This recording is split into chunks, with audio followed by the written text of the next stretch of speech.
La maldición de Natalia Arriaga, 1847, Sonora, una boda marcada por la muerte.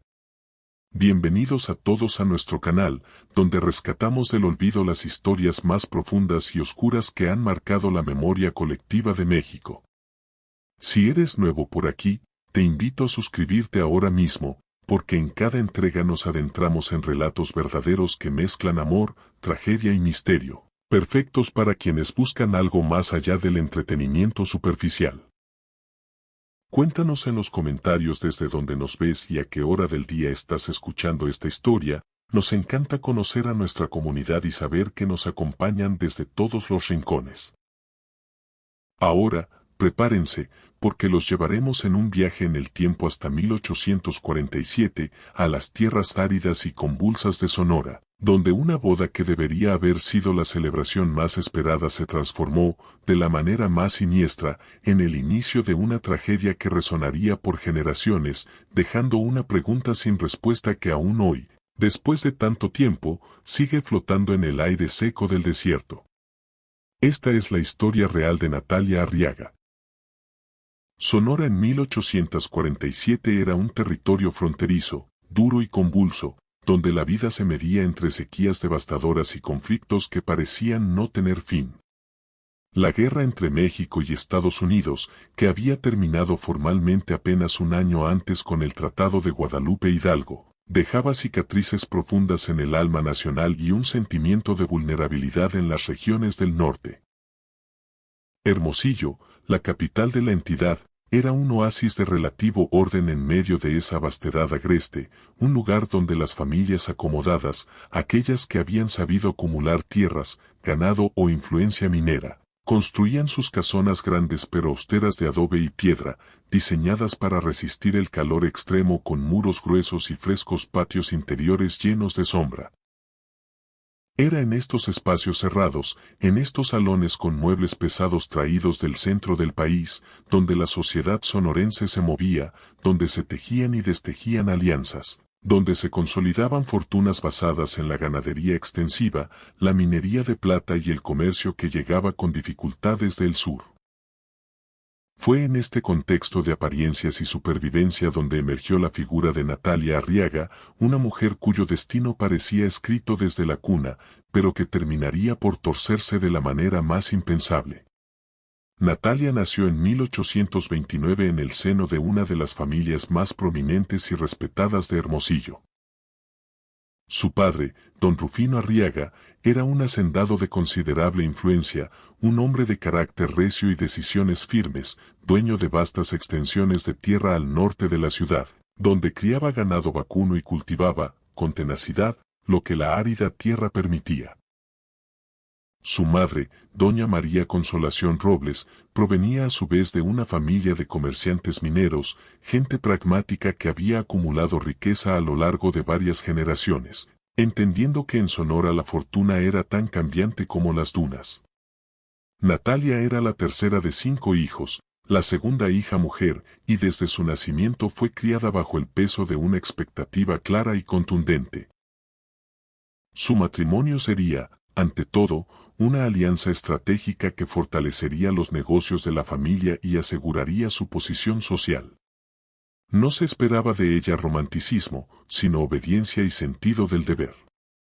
Durante sus primeros 18 años, Natalia creció dentro de los muros del caserón de los Arriaga, un edificio imponente de 2 pisos que dominaba una esquina privilegiada de la plaza principal de Hermosillo. Allí, como todas las mujeres de su clase, aprendió a leer y escribir lo suficiente, a tocar algún instrumento musical, a bordar con delicadeza y, sobre todas las cosas, a comportarse con la compostura estoica y silenciosa que se esperaba de una dama de buena familia.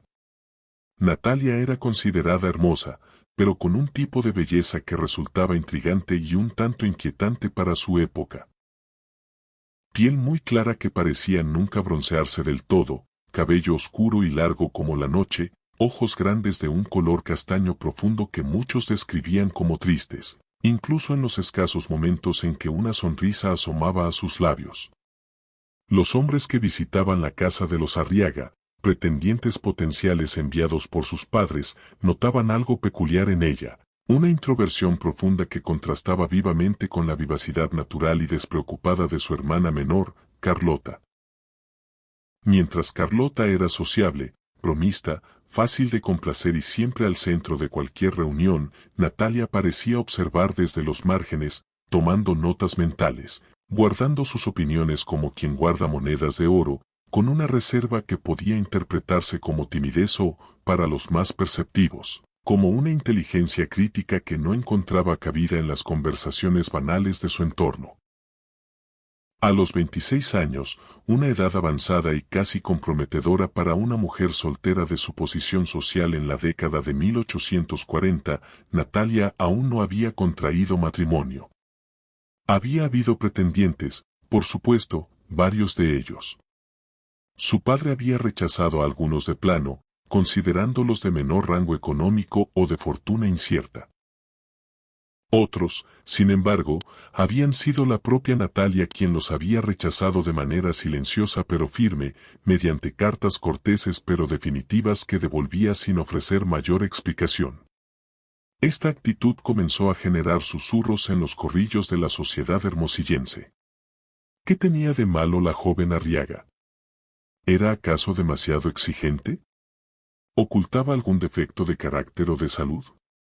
¿Por qué rechazaba sistemáticamente la oportunidad de cumplir con su deber principal? Doña María Consolación se desesperaba en privado. En sus propios 50 años, veía aproximarse la vejez con la angustia de saber que su hija mayor, la que llevaba el peso de la expectativa familiar, aún no había cumplido con el mandato social más básico, casarse y dar herederos. La presión era una losa invisible que pesaba sobre los hombros de Natalia cada día. Fue en este clima de ansiedad familiar cuando llegó a Hermosillo, como enviado por el destino o por la desesperación, Daniel Esparza. Daniel era el hijo mayor de una familia rica y establecida en Ures, a 2 jornadas de viaje al este de Hermosillo, una familia cuya fortuna se había cimentado en la minería de plata, un negocio lucrativo pero volátil. Tenía 34 años y era viudo. Su primera esposa, Elena, había muerto al dar a luz hacía 3 años, dejándolo con una única hija, una niña de apenas 2 años llamada Margarita. Cuando don Rufino Arriaga conoció a Daniel en una reunión de terratenientes y mineros organizada para discutir asuntos de seguridad y comercio tras la guerra, algo hizo clic en su mente pragmática.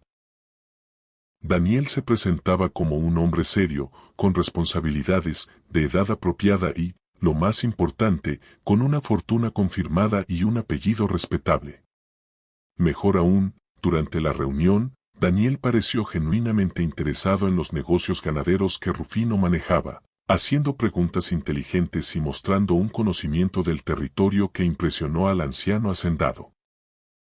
Las conversaciones entre ellos fluyeron naturalmente hacia asuntos de comercio, rutas de transporte, precios del ganado y la complicada logística de la frontera.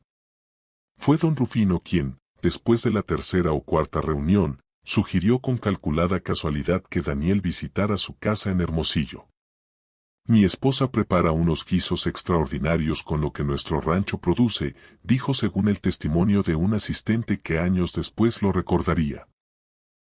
Y tengo una hija, Natalia, que estaría interesada en conocer a alguien de tu calibre, alguien que entienda los negocios y el peso de la responsabilidad familiar. La invitación era, en el lenguaje codificado de la época, una clara señal de interés marital. Natalia se enteró de este plan solo unos días antes de la visita programada de Daniel.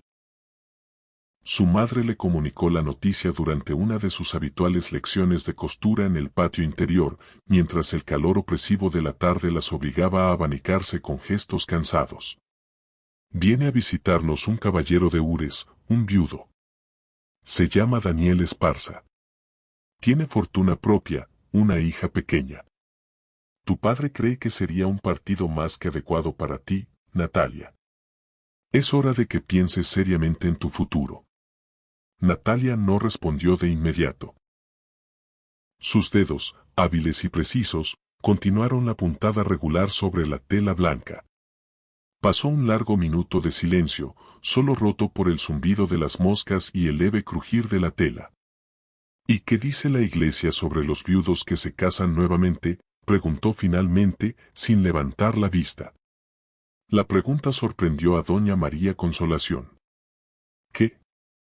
Pues, es permitido, por supuesto. ¿Por qué lo preguntas? Natalia volvió a sumirse en el silencio, sus ojos fijos en la aguja que subía y bajaba. Solo curiosidad, madre. Nada más. Daniel Esparza llegó un jueves por la tarde, su carruaje polvoriento deteniéndose con estruendo frente al portón principal del caserón Arriaga. Natalia lo observó llegar desde la ventana de su habitación en el segundo piso, oculta tras los pesados postigos de madera. Era un hombre de estatura media, complexión robusta, con el rostro curtido por el implacable sol del norte y el cabello negro ya entremezclado con algunas canas prematuras en las sienes. Llevaba ropa de buena calidad, un traje de color oscuro, pero sin ostentación, lo que hablaba de una riqueza segura de sí misma. Lo que más llamó la atención de Natalia, sin embargo, fue la pequeña que bajó del carruaje con la ayuda de una nana, una mujer indígena de edad mediana y expresión serena. Era Margarita, la hija. La niña, de no más de 3 años, llevaba un vestido blanco impecable, con el cabello rizado recogido con un listón azul. Incluso desde la distancia, Natalia pudo ver la curiosidad inocente que iluminaba su rostro al observar la casa nueva, un destello de vida que contrastaba con la seriedad del padre. La cena de esa primera noche fue un evento formal, meticulosamente coreografiado, como lo eran todas estas ocasiones de presentación. Se sirvieron varios platos que demostraban la abundancia de la casa, una sopa de verduras del huerto familiar, carne de res guisada con especias, frijoles refritos, tortillas calientes hechas a mano. El vino, proveniente de la modesta pero bien provista bodega que don Rufino mantenía en la casa, fluía generosamente, ayudando a lubricar la conversación. Todos los hermanos de Natalia estaban presentes. Rufino Jr., de 30 años, quien trabajaba codo a codo con su padre en la administración de las haciendas, Javier, de 28, dedicado a negocios menores pero prometedores en el comercio local, y Carlota, de 24, quien, como siempre, asumió el rol de anfitriona vivaz y desenvuelta, haciendo preguntas a Daniel sobre la vida en Ures, los detalles de la minería, sus experiencias durante los conflictos recientes. Natalia, por su parte, habló muy poco durante la larga velada.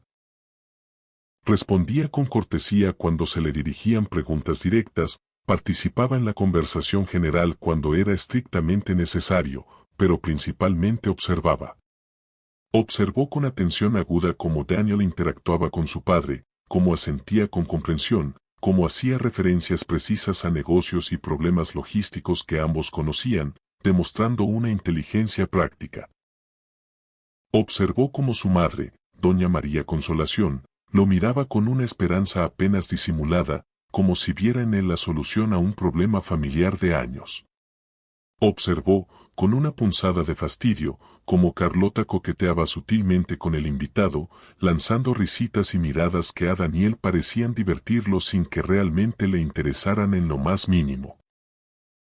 Y observó, sobre todo, como en un momento determinado, cuando la conversación decayó por un instante, Daniel la miró a ella directamente, clavando en sus ojos unos ojos oscuros y penetrantes que parecían intentar leer más allá de su expresión serena, como si buscara la persona detrás de la máscara de la hija bien educada.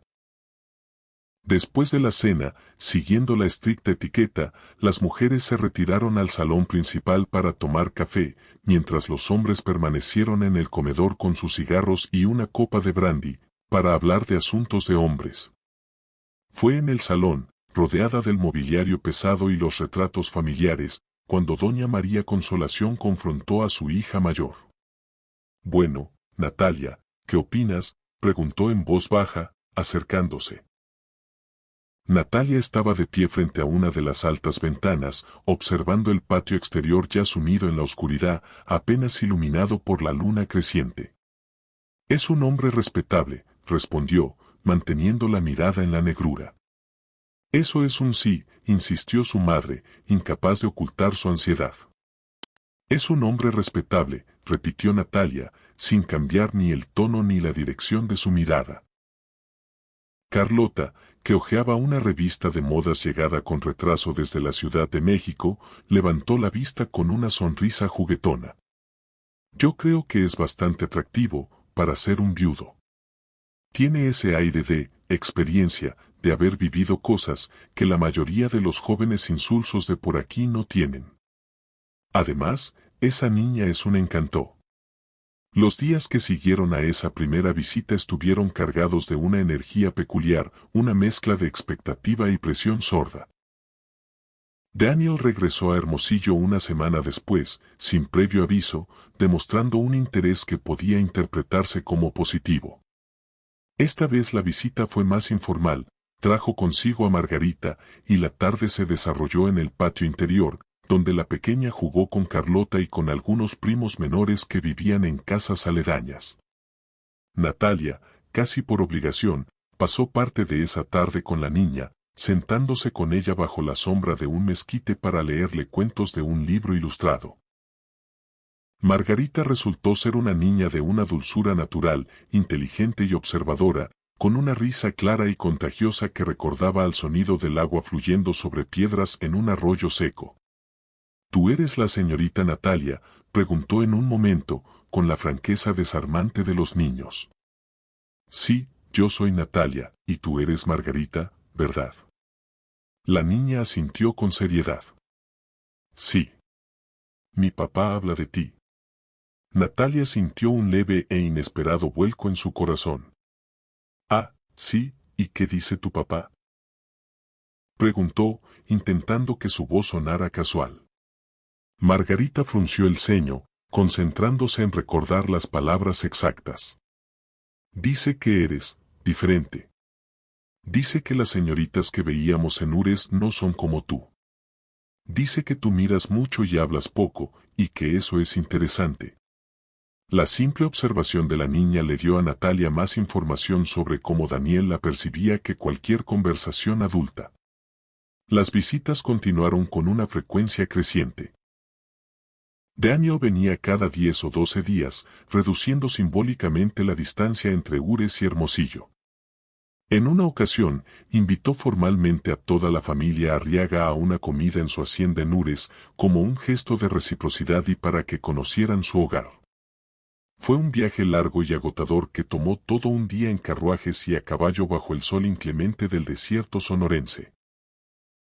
La casa de los Esparza, cuando finalmente la divisaron, era más grande e imponente de lo que Natalia había imaginado. Una sólida construcción de piedra y adobe que se extendía con una generosidad que hablaba de riqueza bien establecida, con un patio interior central donde, milagrosamente, crecían árboles frutales frondosos. Un testimonio de una administración cuidadosa y costosa del agua en aquella tierra árida.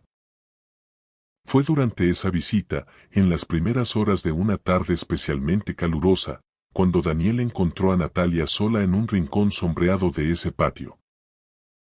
La mayoría de los invitados y la familia se habían retirado a las habitaciones interiores para la siesta obligatoria, pero Natalia permanecía allí, sentada en un banco de madera bajo un viejo árbol de mango, con un libro de poesía en las manos, aunque más que leer, parecía perdida en sus pensamientos, contemplando el juego de luz y sombra sobre las baldosas. Daniel se acercó con una jarra de barro y 2 vasos de agua fresca. Pensé que tendría sed. El calor aquí es traicionero, incluso a la sombra. Natalia aceptó el vaso con un gesto de agradecimiento. Hubo un silencio entre ellos, pero no era incómodo, era un silencio cargado, como si ambos fueran conscientes de la rareza de ese momento de tranquilidad a solas. ¿Qué lees?, preguntó Daniel después de un rato, sentándose en el extremo opuesto del banco. Poesía. De Garcilaso de la Vega. Un poeta español del siglo XVI. Daniel asintió con un conocimiento sorprendente. Mi primera esposa, Elena, también leía mucha poesía. A veces, en las tardes como esta, me leía en voz alta. Decía que las palabras tenían un ritmo que calmaba el alma. Fue la primera vez que mencionaba a su difunta esposa en presencia de Natalia, y lo hizo con una naturalidad que desarmaba. Natalia cerró suavemente el libro. ¿Fueron felices?, preguntó, y la pregunta, por su directa intimidad, resultaba casi atrevida para los cánones de la época. Pero Daniel no pareció ofenderse. Reflexionó un momento antes de responder. Creo que lo fuimos, al menos en los primeros años. El matrimonio es complicado, Natalia. Nadie te prepara realmente para ello, sin importar cuántos libros leas o cuántas lecciones de etiqueta recibas. Hizo una pausa y añadió, más para sí mismo que para ella murió durante el parto. Margarita sobrevivió, pero Elena, no a veces pienso que el desierto se lleva lo que más amamos, de una manera o de otra. Fue en ese preciso instante, según confesaría Natalia años más tarde en una carta privada que sería descubierta mucho después de su desaparición, cuando ella tomó la decisión interna de que, si Daniel le proponía matrimonio, diría que sí. No fue un flechazo de amor romántico, ni un arrebato de pasión juvenil, como las novelas de la época describían. Fue, más bien, un momento de reconocimiento profundo y melancólico. Natalia vio en Daniel a un hombre que había experimentado el dolor agudo de la pérdida, el peso abrumador de la responsabilidad repentina, y que, a pesar de todo, había permanecido en pie, cuidando de su hija y de su patrimonio. Vio en él a alguien que quizás no esperaría de ella la perfección de una muñeca de porcelana, sino que podría verla, tal vez, como una persona capaz de entender las complejidades y las sombras de la vida.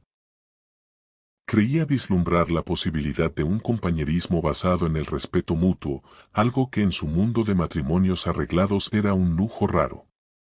Cuando Daniel hizo formalmente la petición de mano a don Rufino Arriaga una semana después de su regreso a Hermosillo, la decisión familiar fue prácticamente unánime y se tomó con una velocidad que hablaba de alivio. Rufino dio su consentimiento con una sonrisa amplia y genuina que raramente iluminaba su rostro severo. Doña María Consolación lloró de alegría y, sobre todo, de un alivio profundo que la hacía parecer años más joven. Incluso Javier y Rufino Jr., quienes podrían haber tenido reservas o rivalidades comerciales con Daniel, ofrecieron sus bendiciones, reconociendo en la unión una oportunidad estratégica para expandir la influencia familiar. El matrimonio fue fijado con cierta premura para el 15 de junio de 1847, apenas 2 meses después de aquel primer encuentro formal en la cena. Los preparativos comenzaron de inmediato, llenando la casa Arriaga de un ajetreo frenético de costureras, cocineras y mensajeros. Pero fue justo después de que el compromiso se anunciara públicamente, cuando los murmullos de felicitación comenzaron a mezclarse con otros sonidos, con susurros que provenían de rincones más oscuros de la sociedad hermosillense, que todo el edificio aparentó. Ente sólido de este futuro matrimonio comenzó a agrietarse. Hermosillo en 1847, con sus 3.000 almas aproximadamente, funcionaba como una gran casa donde todos conocían los asuntos de todos, donde los secretos, por bien guardados que estuvieran, circulaban como un virus en el aire seco. El anuncio del compromiso entre Natalia Arriaga, la solterona de la familia más prominente, y Daniel Esparza, el viudo acaudalado de Ures, fue recibido con una mezcla de congratulaciones públicas y preguntas privadas. ¿Por qué tanta prisa? ¿Qué motivaba a un viudo que había vivido en relativa paz en Ures a casarse de nuevo, y con una mujer varios años menor, en un plazo tan corto? ¿Había deudas ocultas que la dote de los Arriaga podría sanar? ¿O había otros motivos, más siniestros, que urgían la unión? Lo que muy pocos en los círculos abiertos de Hermosillo sabían, o se atrevían a decir en voz alta, era que Daniel Esparza no era el hombre íntegro y respetable que su fachada mostraba. Los negocios de la familia Esparza, si bien habían florecido honorablemente con la minería de plata en sus inicios, se habían ramificado con el tiempo hacia territorios más grises, más cercanos a los márgenes de la legalidad en una frontera tan difusa como la sonorense. Circulaba dinero de procedencia dudosa, había tratos con mercaderes y contrabandistas que operaban entre Sonora y Arizona, entonces aún territorio mexicano en disputa. Y había rumores muy bajos pero persistentes, de que la muerte de su primera esposa, Elena, no había sido un simple y trágico accidente del parto, sino que las circunstancias habían sido extrañas, que había habido gritos aquella noche que no parecían de dolor físico, y que la comadrona y el médico que atendieron el caso habían desaparecido de Ures poco después, con excusas poco convincentes. Uno de los lugares donde estos susurros se escuchaban con más fuerza y donde más preocupación generaban, era en la propia casa cural de Hermosillo, en la mente del padre Javier Salmerón, el anciano y escrupuloso sacerdote que estaría a cargo de oficiar la ceremonia matrimonial. El padre Salmerón, de 65 años y 3 décadas de servicio a la comunidad, era conocido por su rigidez moral y su meticulosidad a la hora de bendecir uniones. No era un hombre que permitiera que sus feligreses se casaran sin antes asegurarse, en conciencia, de que no existieran impedimentos canónicos o, lo que era más importante para él, morales. Una semana después del anuncio público, don Rufino Arriaga visitó la iglesia. No fue una visita social ni una misa rutinaria, fue directamente a la sacristía para hablar con el padre Salmerón a puerta cerrada. La naturaleza exacta de esa conversación se perdió en el tiempo, pero lo que sí trascendió, a través del siempre activo servicio doméstico, es que después de esa reunión, el rostro del sacerdote parecía preocupado, y comenzó a hacer preguntas discretas pero insistentes a otras personas, al padre Agustín, el párroco de Ures que visitaba ocasionalmente Hermosillo, a algunos comerciantes que tenían tratos con Daniel. Preguntas que sugerían que estaba investigando si existía alguna razón oculta por la cual aquel matrimonio no debía celebrarse. En paralelo a esta inquietud eclesiástica, sucedió un evento que puso una primera semilla de terror concreto en el corazón de Natalia. La hermana de Daniel, doña Carmen Esparza, también viuda y una mujer de carácter tan severo como su apariencia, llegó inesperadamente a Hermosillo. No venía a felicitar a su hermano ni a participar en los preparativos alegres. Según afirmaría más tarde en un testimonio fragmentario, venía porque necesitaba asegurar la verdad antes de que se cometiera un error irreversible. Carmen contactó a Natalia de la manera más inapropiada posible, le envió una nota lacónica mediante una criada de confianza, pidiéndole un encuentro secreto en la plaza principal, bajo la sombra del portal del ayuntamiento, donde podrían hablar sin ser observadas por los ojos curiosos de la ciudad. Natalia, dominada por una mezcla de intriga y un presentimiento gélido, aceptó. El encuentro fue breve, tenso, y cambió para siempre la percepción que Natalia tenía de su futuro esposo.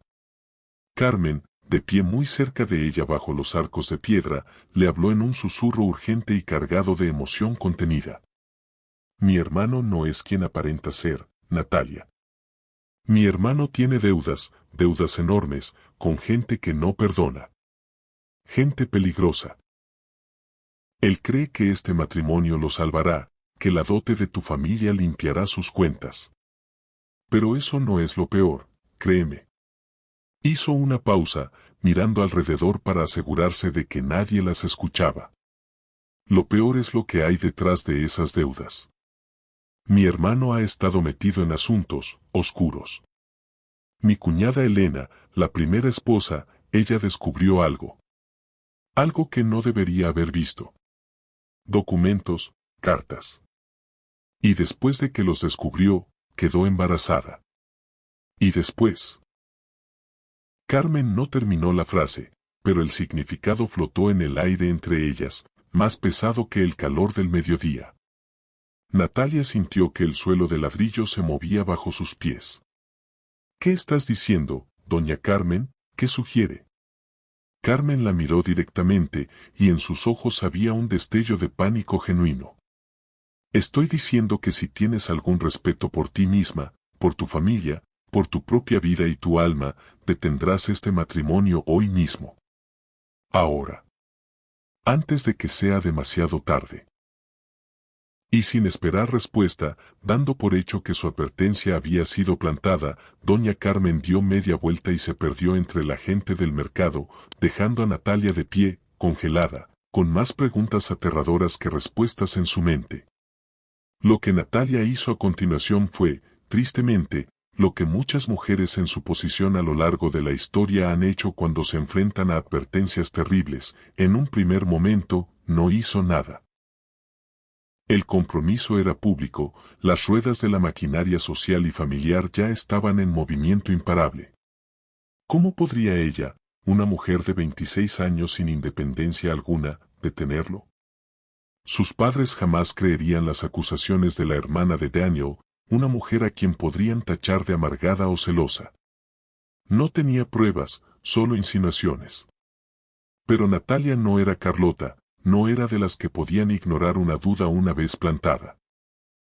Decidió que, si no podía actuar abiertamente, al menos investigaría por su cuenta. En los días y semanas siguientes, mientras la casa hervía con los preparativos de la boda, pruebas de vestido, selección del menú, invitaciones, Natalia llevó a cabo su propia y discreta indagación. Habló con la nana Jackie de Margarita, la mujer que había estado en la casa Esparza cuando Elena murió, y le sacó, con paciencia y tazas de té, fragmentos de recuerdos entrecortados. La señora Elena estaba muy asustada esos últimos días. Hablaba de papeles, de que el señor Daniel no era quien ella creía. La noche que murió, los gritos, no eran normales, señorita, no eran normales. Habló con un viejo comerciante que suministraba herramientas a las minas de los Esparza y que, entre copas de mezcal, murmuró algo sobre pagos en oro que no venía de ninguna veta conocida. Incluso se atrevió a abordar al padre Agustín durante una de sus visitas, preguntándole con disimulo por la ejemplar familia Esparza, y notando cómo el sacerdote desviaba la mirada y cambiaba rápidamente de tema cuando se mencionaba el nombre de Elena. Lo que fue descubriendo fue un mosaico de fragmentos perturbadores. Daniel sí tenía deudas considerables, contraídas no en negocios mineros legítimos, sino en operaciones de contrabando y préstamos con usureros de dudosa reputación. Elena, su primera esposa, había descubierto evidencia de estas actividades y, en un arranque de pánico moral, había amenazado con ir a las autoridades eclesiásticas y civiles. Daniel le había prometido que lo dejaría todo, que enmendaría su vida. Pero Elena había quedado embarazada poco después, y en el parto, con solo Daniel, la comadrona y un médico de dudosa competencia presentes, había muerto. La comadrona había dejado Ures al día siguiente, diciendo que iba a visitar a su familia en el sur, y nunca más se supo de ella. El médico había encontrado una mejor oportunidad en California, recién arrebatada a México. Natalia se encontró en posesión de este rompecabezas aterrador, pero le faltaba la pieza central, la evidencia irrefutable. ¿Qué podía hacer? No tenía testigos confiables, solo rumores y medias palabras. No podía presentarle esto a sus padres, quienes la tacharían de histérica o, peor, de saboteadora. Fue en este estado de angustia creciente y de sentirse atrapada cuando Natalia tomó una decisión desesperada que demostraría ser un error catastrófico. Escribió una carta larga y detallada, poniendo por escrito todo lo que había averiguado, todas sus sospechas, los nombres de quienes podrían corroborar parcialmente la historia y la advertencia explícita de doña Carmen. La carta iba dirigida al padre Salmerón. En ella, le rogaba, en su calidad de sacerdote y guardián moral, que investigara más a fondo a Daniel Esparza antes de proceder con la ceremonia. No acusaba directamente a Daniel de asesinato, pero planteaba preguntas incómodas sobre la muerte de Elena y la naturaleza de sus negocios. Selló el sobre con cera y se lo entregó a un sirviente joven de la casa en quien confiaba, con la orden estricta de ponerla directamente en manos del padre Salmerón y de no mencionarla a nadie. ¿Recibió el padre Salmerón la carta? Todo indica que sí, y que la tomó en serio. Aquí es donde los hilos de la historia comienzan a enredarse en la oscuridad, donde los registros se vuelven deliberadamente vagos, donde la verdad empieza a escurrirse como agua entre las manos. Lo que se sabe con cierta seguridad, por anotaciones en el diario personal de Carlota que sobrevivieron al tiempo, es que una semana antes de la boda programada, el padre Salmerón hizo una visita inusual y solemne a la casa de don Rufino Arriaga. Los dos hombres se encerraron en la oficina privada de Rufino durante más de una hora. Nadie más estuvo presente. Cuando el padre Salmerón salió, según el testimonio de un mozo que lo vio partir, su rostro estaba pálido y serio, como el de un hombre que ha tenido que dar una noticia terrible. Don Rufino, por su parte, no salió de su oficina hasta varias horas después, y cuando lo hizo, su expresión era de una ira fría y controlada, la ira de un hombre cuyo orgullo y planes han sido severamente dañados. Esa misma noche, don Rufino convocó a Natalia a su oficina. Fue la única de sus hijos llamada. Natalia entró con el corazón latiendo con fuerza, presintiendo el tema de la conversación. Su padre estaba de pie, de espaldas a ella, mirando por la ventana hacia el patio nocturno. «Escribiste una carta al padre Salmerón», dijo sin preámbulos, sin volverse. No era una pregunta. Natalia sintió que el aire se le acababa. «Padre, yo». «¿La escribiste?», la interrumpió, girándose finalmente. Su voz era un filo de hielo. «Sí», admitió Natalia, encontrando un hilo de valor. «Sí, la escribí. Porque tengo preocupaciones graves sobre Daniel. Porque descubrí cosas que podrían destruir el honor de esta familia», la cortó don Rufino, avanzando un paso. Su rostro, iluminado por la lámpara de aceite, estaba congestionado por una furia que Natalia nunca antes le había visto. «El padre Salmerón me informó de tus acusaciones. Acusaciones sin fundamento, basadas en chismes de criadas y en la lengua venenosa de una mujer resentida. ¿Es esto lo que te he enseñado? A creer en rumores, a traicionar a tu propia familia y a tu futuro esposo basándote en nada». Natalia intentó exponer punto por punto lo que había averiguado, mencionar los nombres, las incoherencias. Pero don Rufino no quería escuchar. Le informó, con voz cortante, que él mismo había visitado a Daniel tras la visita del sacerdote, que había investigado personalmente sus negocios, que había revisado sus libros, los que Daniel quiso mostrarle. Y que, aunque efectivamente había algunas deudas, eran deudas comerciales normales, propias de cualquier hombre de empresa en tiempos difíciles. En cuanto a la sugerencia de que Elena había muerto de manera sospechosa, la calificó de calumnia repugnante inventada por una hermana inestable. ¿Y qué dijo Daniel sobre lo que su hermana me contó, sobre los negocios oscuros, sobre Elena?, insistió Natalia, desesperada. Don Rufino hizo un gesto de desprecio absoluto. Daniel me aseguró que su hermana Carmen sufre de una melancolía crónica desde la muerte de su propio marido, que vive sumida en fantasías y resentimientos. Me mostró cartas de Elena, llenas de amor, y el certificado de defunción firmado por el médico. Todo está en orden, Natalia. Todo excepto tu comportamiento. Hizo una pausa y bajó la voz a un tono peligrosamente bajo. Y ahora, por tu irresponsabilidad, tu carta ha llegado a oídos del padre Salmerón, un hombre piadoso pero también un hombre que sabe que una joven que lanza acusaciones tan graves sin prueba alguna podría ser vista, fácilmente, como emocionalmente, inestable. Como alguien cuya palabra no puede tomarse en serio. Natalia sintió que el mundo se desvanecía a su alrededor. La trampa se cerraba. ¿Qué significa eso, padre?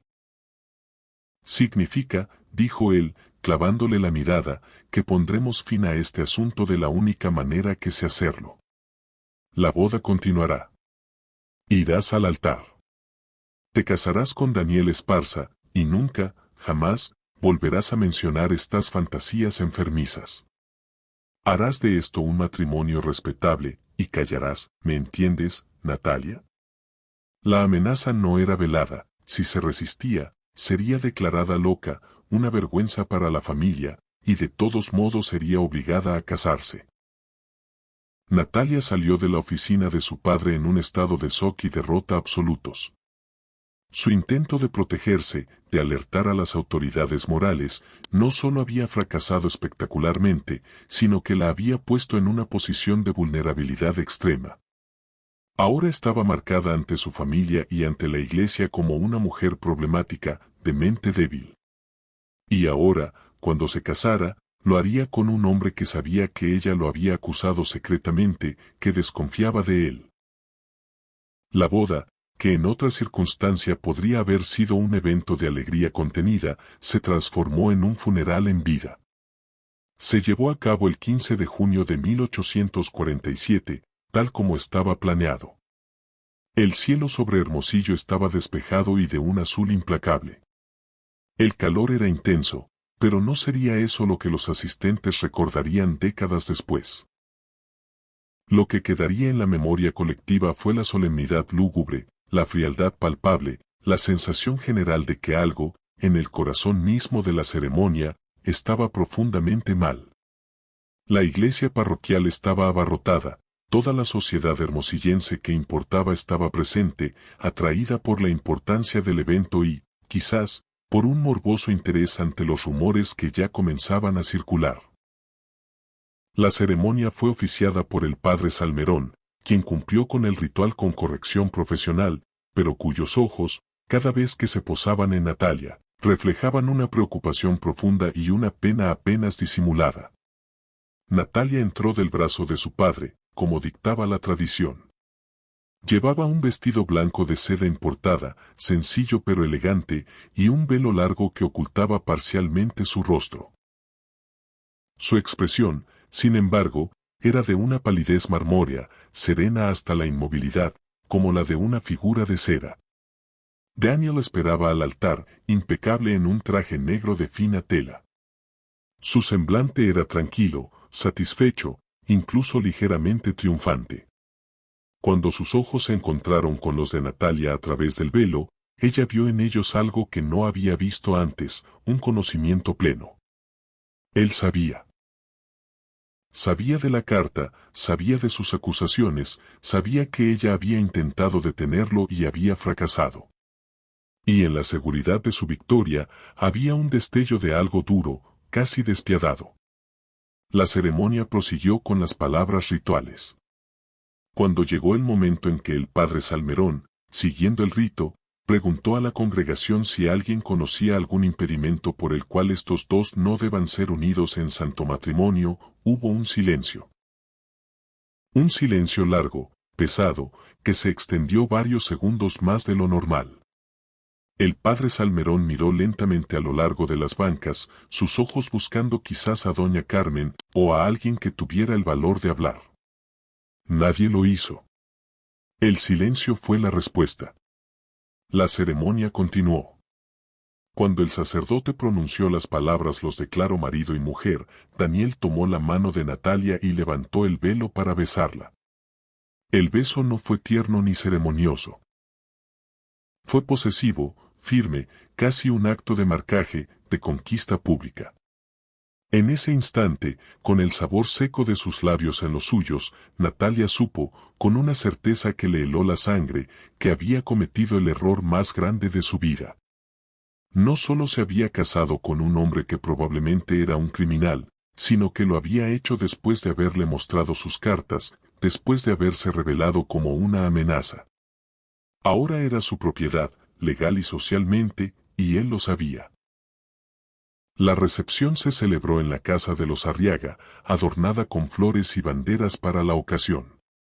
Hubo comida en abundancia, música de un pequeño conjunto, bailes formales. Externamente, fue una celebración como cualquier otra. Pero para Natalia, todo transcurrió como en un sueño opaco, bajo el agua. Los sonidos le llegaban amortiguados, las caras sonrientes eran manchas de color sin significado. Sonreía cuando había que sonreír, respondía con monosílabos cuando le hablaban, se dejaba guiar en los bailes, pero su mente estaba a kilómetros de distancia, en un futuro sombrío que se cernía sobre ella. Fue cerca de las 11 de la noche cuando, siguiendo la costumbre, Natalia fue llevada por su madre y algunas amigas a la habitación que había sido preparada para la noche de bodas, la mejor habitación de huéspedes de la casa. La habitación estaba impecable. Una cama grande con dosel, cortinas de lino blanco, velas perfumadas. Su madre la ayudó a quitarse el pesado vestido y el corsé, y la vistió con un camisón blanco de fina batista. «Sé valiente, hija», le susurró doña María Consolación al oído, una frase que encerraba toda una filosofía de sumisión y deber conyugal que las mujeres de su época comprendían perfectamente. «Él es un buen hombre. Te dará una buena vida. Sé una buena esposa y serás feliz». Natalia no respondió. Se quedó sentada en el borde de la cama, esperando, escuchando cómo los últimos ecos de la fiesta se apagaban abajo, cómo los invitados se despedían, cómo las puertas se cerraban. Esperó hasta que escuchó pasos firmes y seguros en el corredor, hasta que la puerta se abrió y Daniel entró, cerrando tras de sí con un clic definitivo. Lo que ocurrió en esa habitación esa noche no será descrito en detalle. Pero lo que los historiadores han podido inferir de las pocas referencias indirectas en cartas y diarios es que fue una consumación marcada por la posesión agresiva y una notable falta de ternura o consideración. Daniel no fue gentil, fue áspero, determinante, casi vengativo en su acto, como si estuviera reclamando no solo un derecho conyugal, sino imponiendo su dominio sobre quien había osado cuestionarlo. Cuando Natalia intentó apartarse o suplicar calma, sus manos la sujetaron con una fuerza que le dejó moretones. Para cuando todo terminó, Natalia yacía temblando bajo las sábanas, sintiéndose violada en más de un sentido, mientras Daniel, a su lado, caía casi de inmediato en un sueño profundo y plácido, como si hubiera concluido satisfactoriamente una tarea más. A la mañana siguiente, Natalia se despertó sola en la cama deshecha. Se levantó con dolor, se miró en el espejo y vio el reflejo de una mujer fundamentalmente cambiada, aunque ningún observador casual lo notaría. La realidad de su nueva condición se asentó sobre sus hombros con el peso de una losa. Ahora era la esposa de Daniel Esparza, para bien o para mal, hasta que la muerte los separara. Pero esto era apenas el prólogo, el primer acto de una tragedia que se desarrollaría en los meses siguientes, revelando que Natalia no tenía idea de la profundidad del abismo en el que acababa de caer. La mañana después de la boda, Natalia encontró a Daniel en el comedor, leyendo un periódico de la Ciudad de México que había llegado con retraso. Parecía completamente despreocupado, como si la noche anterior hubiera sido la más ordinaria del mundo. «Buenos días, esposa», dijo al verla entrar, con una cordialidad que no llegaba a sus ojos. «¿Dormiste bien?». Su tono tenía un dejo de ironía apenas perceptible. «Buenos días», murmuró Natalia, sentándose lo más lejos posible de él en la larga mesa. «¿Cuándo nos iremos a Ures?», preguntó, tratando de dirigir la conversación a lo práctico. Daniel bajó el periódico, fingiendo sorpresa. «¿Irnos? ¿No es esta nuestra casa por ahora? Tu padre ha sido tan amable al permitirnos comenzar nuestro matrimonio aquí. Además, pensé que podríamos quedarnos unos días más, disfrutar de la ciudad». Natalia no había contemplado esa posibilidad. Había dado por hecho que partirían de inmediato a la casa de Daniel, donde estaba Margarita. «¿Y Margarita?», insistió, «¿no la extrañas? No necesita su padre». Daniel tomó un sorbo de café. «La nana cuidará de ella. Es una niña fuerte. Además, tiene a sus 5 hermanitos adoptivos en la casa de mi suegro, el padre de Elena. No sufrirá por mi ausencia unos días más». La frase 5 hermanitos adoptivos resonó en la mente de Natalia como una campanada de alarma. Sabía, por conversaciones previas, que la familia de la fallecida Elena era numerosa, pero nunca se había detenido a pensar en esos niños. ¿Eran realmente hermanos adoptivos de Margarita? ¿O eran algo más, tal vez hijos de otros arreglos oscuros de Daniel? Los días siguientes en Hermosillo fueron una extraña suspensión en el tiempo, una calma tensa antes de la tormenta. Natalia intentaba actuar con normalidad, acompañar a su madre en visitas sociales donde era presentada como la recién casada, sonreír cuando correspondía. Pero por dentro, su mente trabajaba sin cesar, analizando cada palabra de Daniel, cada gesto. Intentó sonsacar más información a su padre sobre el pasado de Daniel, pero don Rufino, claramente incómodo, cortaba cualquier indagación con respuestas breves y evasivas.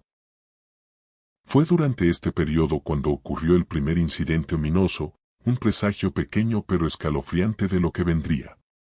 Natalia estaba en el jardín trasero de la casa de su padre, en una zona de arbustos y plantas de ornato cerca del muro perimetral, recogiendo flores para unos arreglos. Allí, medio oculto bajo un arbusto de bugambilia, encontró el cuerpo sin vida de uno de los perros guardianes de la casa, un animal viejo y fiel que había acompañado a la familia durante años. El perro estaba muerto, pero no había señales de enfermedad ni heridas visibles. No parecía haber comido algo venenoso, simplemente yacía allí, como si alguien lo hubiera colocado cuidadosamente en ese lugar. Natalia soltó un grito ahogado. Acudieron sirvientes, sus padres. Don Rufino examinó el cadáver. Debe haber comido alguna rata envenenada o una planta tóxica, dijo con pragmatismo. En este calor, sucede. Pero Natalia no estaba convencida. El animal no mostraba espasmos ni baba en la boca, signos comunes de envenenamiento. Parece, como si lo hubieran asfixiado, murmuró, señalando la posición antinatural de la cabeza. Su padre la miró con impaciencia. Natalia, por favor. No empieces otra vez con imaginaciones. Es un perro viejo. Murió.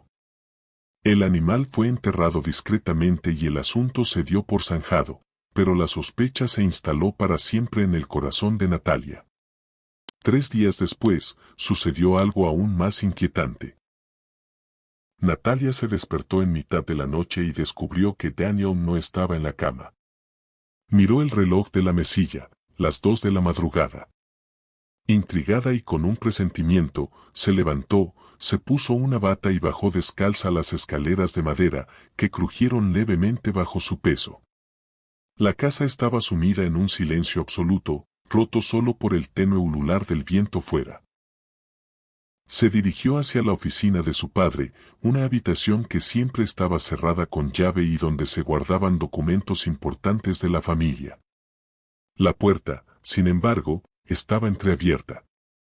Y dentro, a la luz de la luna que se filtraba por la ventana, vio la figura de Daniel.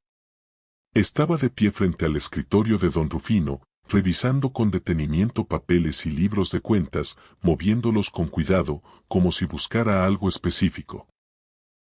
Natalia se quedó inmóvil en el umbral, conteniendo la respiración. Daniel examinaba algunos documentos, los dejaba a un lado, tomaba otros. No era un hurto descarado, sino una inspección metódica, inteligente. ¿Qué buscaba? ¿Información sobre la dote de Natalia? ¿Sobre las propiedades de los Arriaga? ¿O algo más? Natalia se retiró en silencio antes de ser descubierta y regresó a la cama, fingiendo estar profundamente dormida cuando Daniel volvió 1 hora después. No mencionó lo que había visto, pero a la mañana siguiente, al pasar por la oficina, confirmó que algunos papeles no estaban en el orden habitual. Se lo comentó a su padre con disimulo, y éste, tras palidecer levemente, desestimó su observación con un segaramente los moví yo y no me acordé. La mente de una mujer recién casada está llena de distracciones, hija. La frase, condescendiente y despectiva, le confirmó a Natalia que estaba completamente sola en su percepción del peligro. Una semana después de este incidente, Daniel anunció que era hora de partir hacia Ures. La visita ha sido agradable, dijo, pero tenemos responsabilidades en casa. Mi hija me extraña y el administrador de mis tierras necesita instrucciones. Luego, mirando directamente a Natalia, añadió con una sonrisa que no era sonrisa: además, una esposa debe estar en la casa de su marido, no anclada en la de su padre. Es hora de que ocupes tu lugar. El viaje de regreso a Ures fue una réplica agobiante del anterior, pero esta vez cada kilómetro que la carreta avanzaba por el desierto árido le parecía a Natalia un paso más hacia una prisión de la que no habría escapatoria. La gran casa de los Esparza en Ures, que en su primera visita le había parecido impresionante, ahora se alzaba ante ella como una fortaleza sombría, sus muros gruesos no para proteger del calor, sino para aprisionar. Margarita fue, una vez más, el primer rayo de luz en ese umbral oscuro. La niña corrió hacia su padre con gritos de alegría, y Daniel la alzó en sus brazos con una ternura genuina que contrastaba violentamente con la frialdad que mostraba hacia Natalia. Luego, volviéndose hacia ella, dijo: «Mira quién ha vuelto, Margarita. Es la señorita Natalia, ¿recuerdas? Ahora vive con nosotros. Es tu nueva mamá». La niña miró a Natalia con curiosidad y un poco de timidez. «Sí». «¿Vas a vivir aquí para siempre?», preguntó. Natalia, con el corazón oprimido, asintió. «Sí, cariño.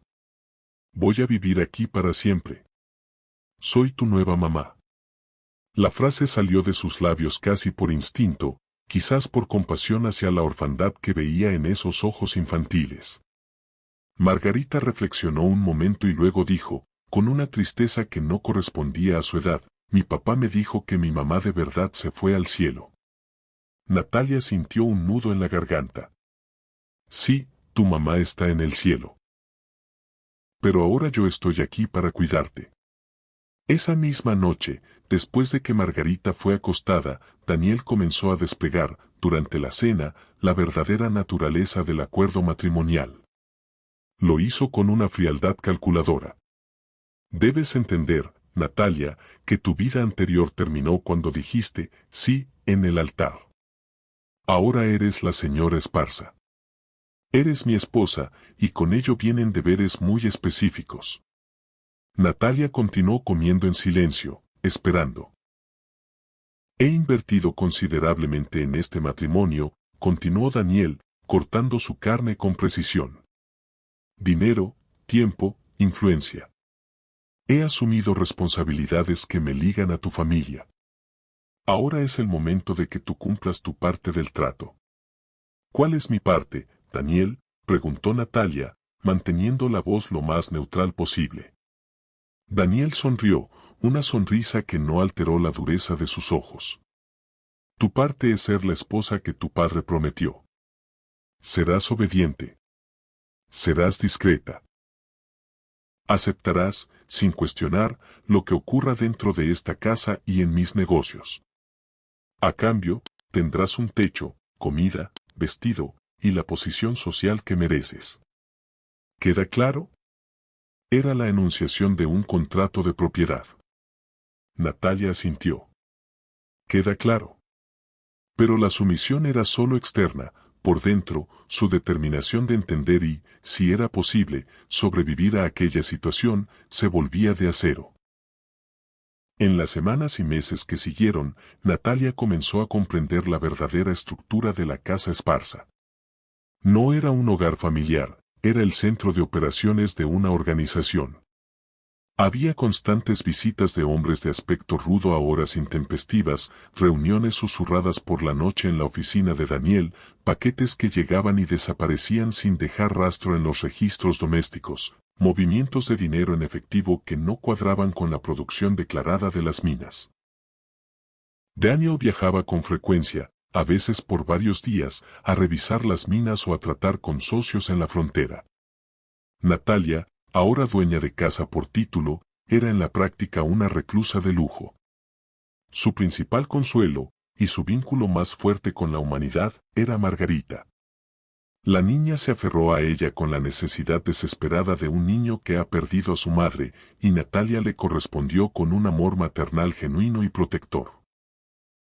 Fue a través de la niña, y de las confidencias inocentes que ésta soltaba, que Natalia siguió recopilando fragmentos de información, comentarios sobre los hombres malos que vienen de noche, sobre las cajas pesadas que papá esconde, sobre la tía Carmen que lloraba y decía que papá había hecho cosas terribles. Sin embargo, Natalia era cautelosa. Había aprendido la lección de la carta al padre Salmerón. No podía confiar en nadie, ni siquiera en los sirvientes, algunos de los cuales claramente le tenían miedo a Daniel. Su única conexión con el exterior eran las cartas que ocasionalmente intercambiaba con su hermana Carlota, cartas que sabía que Daniel revisaba, por lo que en ellas solo hablaba de trivialidades, del clima, de la salud de Margarita, usando un lenguaje codificado que solo ellas dos entendían para mencionar su creciente temor. El jardín aquí es muy seco, casi nada florece, escribió una vez. Los registros históricos de este periodo son escasos y fragmentarios. Sabemos que Natalia vivió en Ures durante los siguientes 18 meses. Sabemos que quedó embarazada y dio a luz a un niño, un varón al que llamaron Rufino, en honor a su abuelo, a principios de 1848. El nacimiento del heredero varón pareció calmar temporalmente las aguas, dando a Natalia un breve respiro y un nuevo motivo para aferrarse a la vida. Pero la tensión subyacente nunca desapareció. Daniel se volvió, si cabe, más distante y más severo en sus ausencias, y cuando estaba presente, su mirada sobre Natalia era la de un carcelero evaluando a su prisionera. El punto de quiebre definitivo, el evento que desencadenaría el misterio final, llegó en diciembre de 1848, un año y medio después de la boda. Natalia Arriaga desapareció. No fue una desaparición de novela, sin pistas. Por el contrario, había indicios, pero todos apuntaban en direcciones contradictorias, lo que hacía imposible determinar la verdad. El día de su desaparición comenzó como cualquier otro. Por la mañana, según el testimonio posterior de una criada que barría el patio, Natalia estaba con Margarita y el pequeño Rufino en el huerto, enseñándole a la niña los nombres de las hierbas aromáticas. Luego, cerca del mediodía, cuando el calor se volvió insoportable, Natalia dijo que se retiraría a sus aposentos para descansar durante la siesta, una costumbre universal en Sonora. Subió a su habitación, se despidió de la niñera que llevó a Rufino a la suya, y cerró la puerta. Cuando, pasadas las 3 de la tarde, una sirvienta fue a llamarla para el té, encontró la habitación vacía. La cama estaba intacta, como si no se hubiera acostado. La puerta que daba a un pequeño balcón privado que miraba hacia la parte trasera de la propiedad, una zona de jardín abandonado y luego el desierto abierto, estaba entreabierta. No había signos de forcejeo, nada desordenado, ninguna nota. Simplemente, Natalia ya no estaba. Daniel fue informado de inmediato. Su reacción, según múltiples testimonios de sirvientes recogidos más tarde, fue curiosamente calmada, casi expectante. No mostró el pánico o la desesperación que cabría esperar de un marido cuya esposa acaba de evaporarse. En lugar de ordenar que se avisara de inmediato a las autoridades o que se enviaran mensajeros a Hermosillo, dio instrucciones precisas, se buscaría a Natalia solo dentro de los límites de la propiedad de los Esparza. Nadie debía salir al pueblo a preguntar. Nadie debía hablar del asunto con extraños. Todo se manejaría internamente, para evitar escándalos innecesarios. ¿Por qué actuaría así un hombre inocente? ¿Por qué limitar la búsqueda si su esposa podía haberse perdido, haber sufrido un accidente o haber sido secuestrada más allá de sus tierras? Las posibilidades son siniestras, o Daniel sabía exactamente dónde estaba Natalia, o sabía exactamente lo que le había ocurrido y quería controlar minuciosamente el rastro de la investigación. La búsqueda interna, por supuesto, no arrojó resultado alguno. No se encontró a Natalia en los establos, ni en los cobertizos, ni en los pocos cuartos vacíos de la gran casa. No había rastro de ella. Fue como si la tierra árida se la hubiera tragado. 2 días después, cuando ya era imposible mantener la desaparición en secreto ante el propio personal, Daniel envió un mensaje lacónico a don Rufino Arriaga en Hermosillo. El mensaje, escrito de su puño y letra, decía escuetamente: tu hija ha desaparecido. No dejó rastro. No tengo explicación. Mantendré la situación controlada. Se ruega discreción. El escándalo no beneficiará a nadie. Don Rufino, al recibir la noticia, estalló en una furia legendaria. Sin perder un minuto, ensilló su mejor caballo y cabalgó hacia Ures, cubriendo la distancia en tiempo récord a pesar del agotamiento y el calor. La confrontación en la casa Esparza fue violenta y amarga. Don Rufino exigió saber dónde estaba su hija, acusando a Daniel veladamente de tener algo que ver. Daniel mantuvo una calma irritante, negando cualquier conocimiento. Sugirió que quizás Natalia, siempre de mente inquieta y algo inestable, había decidido irse por su cuenta o que tal vez había sido víctima de bandoleros, aunque no había reportes de actividad bandolera reciente en la zona. Se negó a explicar por qué no había alertado a las autoridades civiles o organizado una búsqueda más amplia.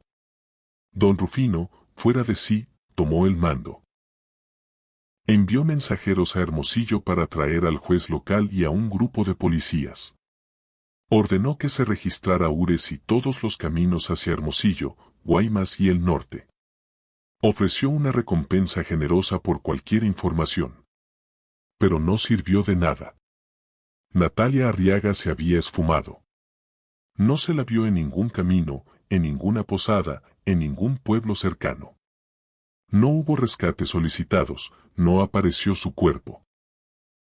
La investigación oficial, por la ineptitud y la posible corrupción de la época, no llegó a ninguna parte. Daniel Esparza nunca fue acusado formalmente, nunca fue arrestado. La desaparición se convirtió en un misterio oficial sin resolver, y con el tiempo, en una leyenda local. Con los años, la vida siguió su curso. Daniel continuó con sus negocios, crió a Margarita y al pequeño Rufino. Don Rufino Arriaga jamás se recuperó. Envejeció de golpe, consumido por la obsesión de encontrar a su hija, gastando buena parte de su fortuna en investigadores privados que nunca encontraron ni una pista sólida. Doña María Consolación murió en 1850, de lo que muchos dijeron era una pena insoportable. Carlota, la hermana de Natalia, ingresó a un convento en Hermosillo en 1851, donde pasó el resto de su vida, y en cuyos diarios privados, descubiertos un siglo después, escribió sus propias sospechas y su dolor. En 1879, más de 30 años después de la desaparición, un cazador que recorría una zona remota y montañosa a varias leguas de la hacienda Esparza encontró unos huesos humanos dispersos, parcialmente enterrados por la arena y los elementos. Eran los restos de una mujer, según la inspección rudimentaria de la época. Pero para entonces, era imposible una identificación certera. Los huesos fueron enterrados en una fosa común, y el caso se cerró para las autoridades. Daniel Esparza murió en 1862, a los 49 años, de una fiebre repentina, sin haber hecho nunca una confesión o declaración sobre el destino de su esposa. ¿Qué le sucedió realmente a Natalia Arriaga? Las posibilidades son varias y todas terribles.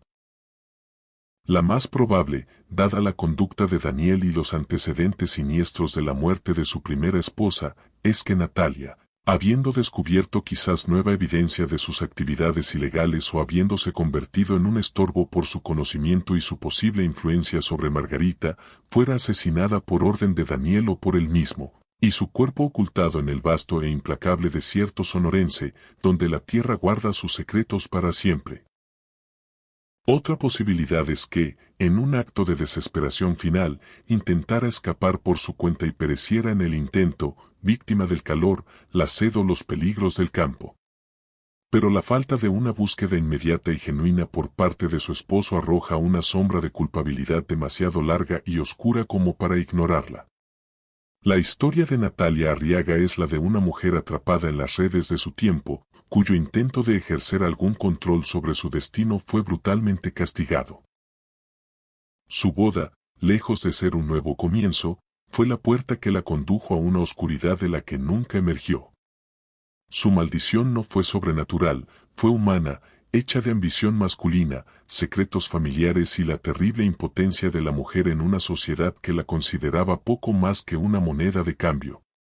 Su nombre, olvidado durante generaciones, resurge ahora como un recordatorio sombrío de que algunas bodas no unen vidas, sino que las sellan en un silencio eterno. Y así, con más preguntas que respuestas, termina esta trágica historia. Si te ha conmovido, si te ha hecho reflexionar sobre los secretos que a veces yacen bajo la superficie de las uniones más convencionales, no olvides suscribirte a nuestro canal para no perderte las próximas historias reales que seguiremos desenterrando. Déjanos en los comentarios qué teoría te parece más plausible sobre el destino de Natalia y si crees que hubo alguien más involucrado. Comparte este video con aquellos a quienes les gusten los misterios históricos con profundidad humana. Gracias por acompañarnos hasta el final de este viaje a las tinieblas del pasado sonorense. Hasta la próxima historia, cuídense mucho.